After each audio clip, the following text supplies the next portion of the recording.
The movie begins with a team of U.S. Navy SEALs who must free a CIA spy held captive by the Syrian army.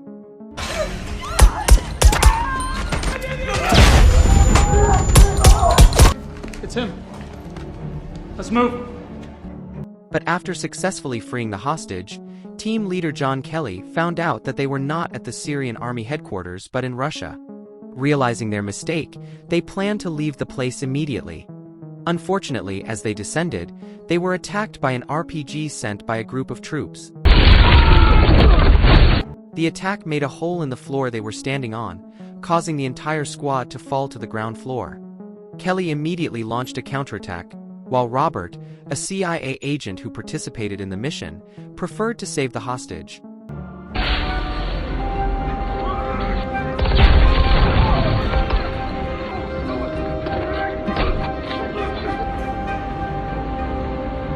After slaughtering all the enemy troops, Kelly and his surviving troops and Robert and the hostages they saved ran to the helicopter that was waiting for them.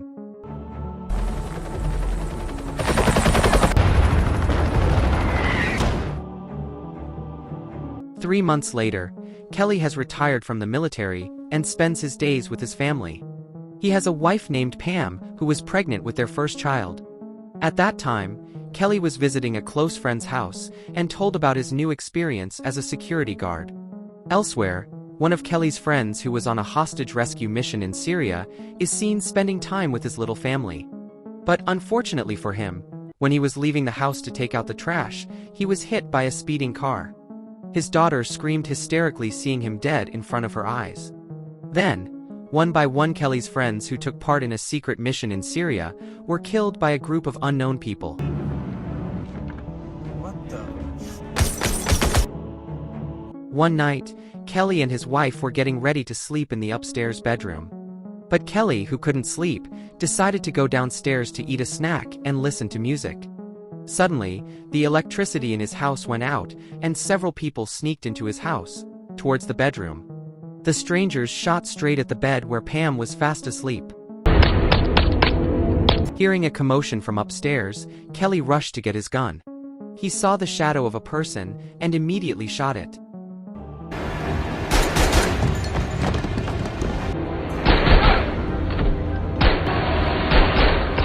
Although he later managed to shoot several people dead, he was shot quite badly.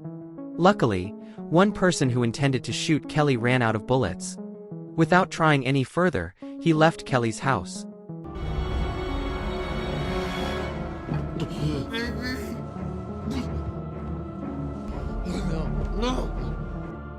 The following day, Kelly had been taken to the hospital with a fairly severe gunshot wound.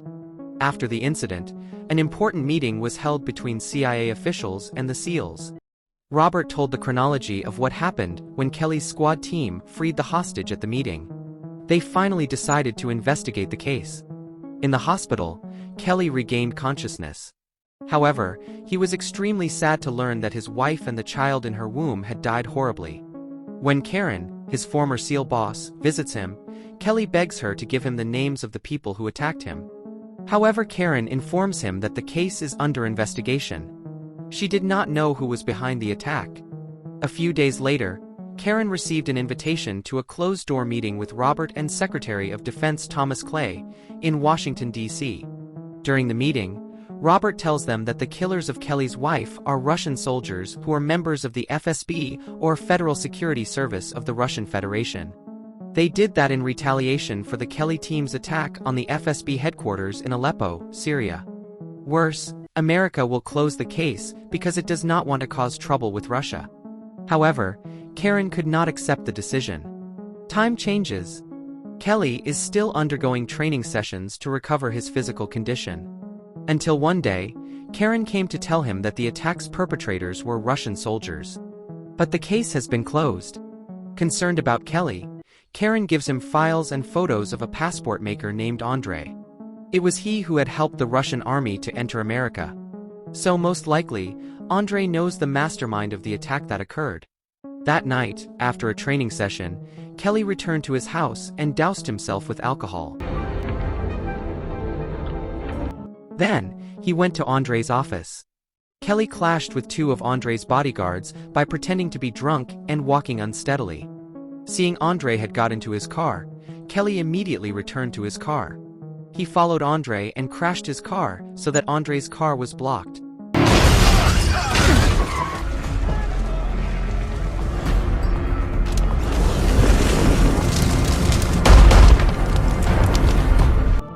Pointing a gun, he threatens Andre to tell him the name of the one who attacked him and killed his wife. Andre refuses to tell him, prompting Kelly to shoot Andre in the leg to get him to open his mouth. He eventually divulged one name, Viktor Rykov. The attack on Andre made relations between America and Russia even more heated. Political observers even predicted that the incident could trigger a new Cold War. One day, Karen visits Kelly, who has been detained in prison after Andre's assault incident. There, Kelly tells Karen that he will kill the assassin, no matter where he is. Shortly after Kelly returned to his prison cell, several prison officers took him by force. Kelly refuses to comply with their wishes, and so he fights against them barehanded.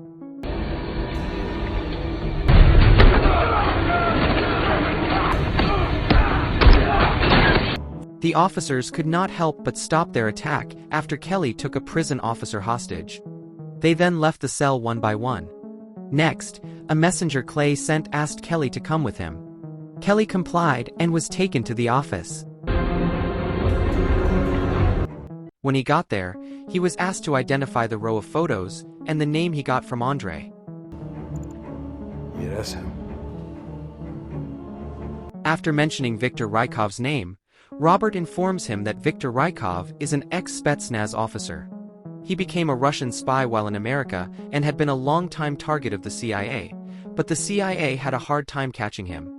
Based on information from CIA intelligence, Viktor is currently hiding in Murmansk, Russia. Knowing that his wife's killer is still alive, Kelly offers to help Viktor catch the CIA. Despite initially refusing, Clay agrees on the condition that when the mission is complete, Kelly must return to prison.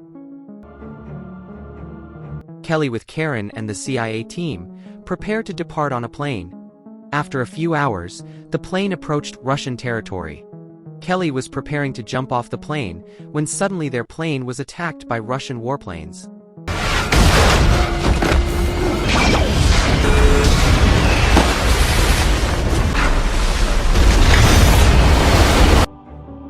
The plane then slid rapidly down and fell into the Barents Sea.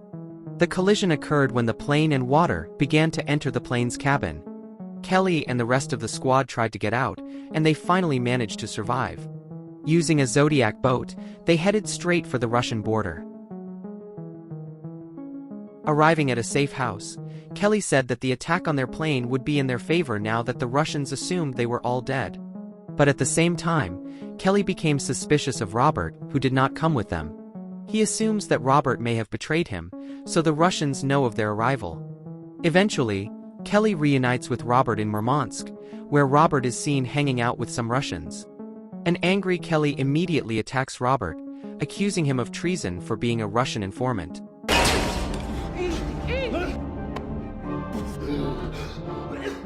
Robert dismissed Kelly's accusations, saying he was in Murmansk, knowing that the plane carrying Kelly had been attacked. He thought the whole team was dead, so he came with two assassins to kill Viktor. He had known Viktor was in an apartment in this city. Hearing Robert repeatedly swear that he is not a traitor, Kelly finally believes in him. In the evening, Kelly, Karen and the team storm Viktor's hideout.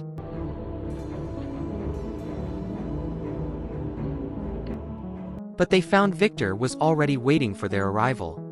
Strangely again, Viktor is seen wearing a suicide vest. Sitting and holding a bomb trigger, Viktor said that Kelly and his troops were just pawns made by America so they could go to war with Russia. Pawns like them will be sacrificed to achieve the king's wishes. After he finished speaking, Viktor pressed the button. The bomb instantly exploded, destroying the room.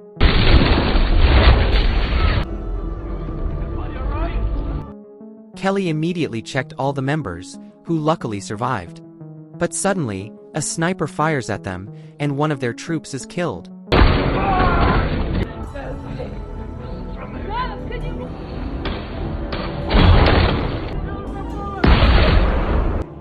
The sniper even killed 2 Russian policemen who were on patrol outside the building. So it is certain that Russia will accuse Kelly and the others of killing the 2 policemen.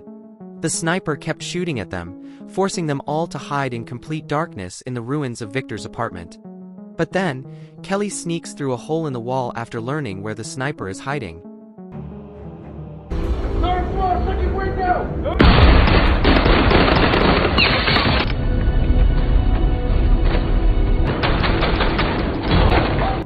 Finally, they manage to knock out the sniper.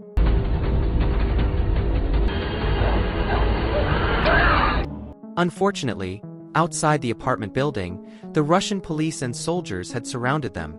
Kelly ordered his troops to flee through the back lane while he faced the police and Russian soldiers. Kelly starts throwing grenades at the parked car as Karen and her squad manage to escape.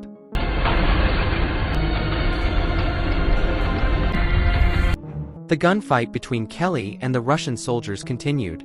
While Kelly is on the ground floor, he throws a bomb that kills many Russian soldiers.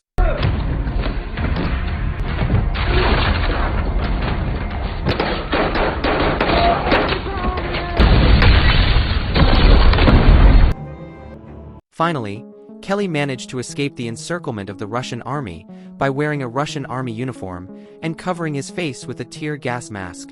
He walked unsteadily and got into a car, then fled to his team's location.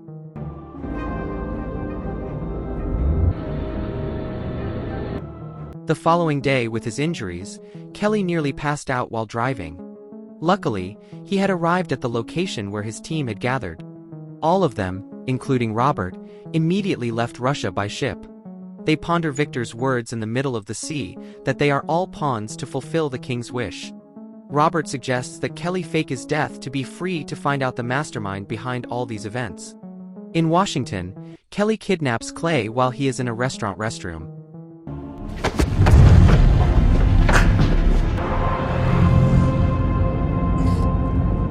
Kelly then interrogated him, while threatening to hunt down his family as revenge for all the incidents he experienced. Clay finally tells the reason why he sent Kelly on the mission. America intends to go to war against Russia to boost the economy, and finally they have a good reason to be able to colonize and be feared by the world. Clay is also trying to unite the American people to support their country against a common enemy, Russia. Kelly and his team are nothing more than bait. All these reasons made Kelly even angrier. He then sank his car into the Potomac River, drowning Clay that was still in the car.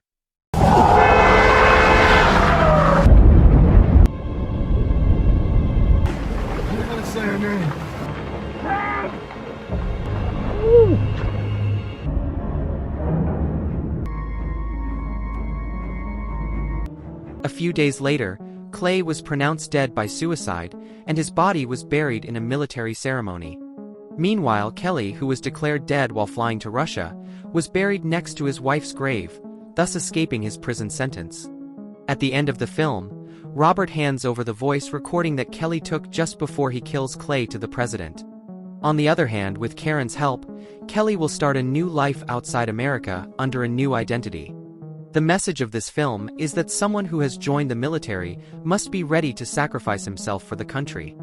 Unfortunately, sometimes their sacrifices are in vain, thanks to people who use their position and power for greed. If you enjoyed this video, don't be shy to hit the like button, and if you disliked it, hit the dislike button twice, just to be sure. You should watch the whole movie. Thank you very much for watching. Please subscribe for more video like this.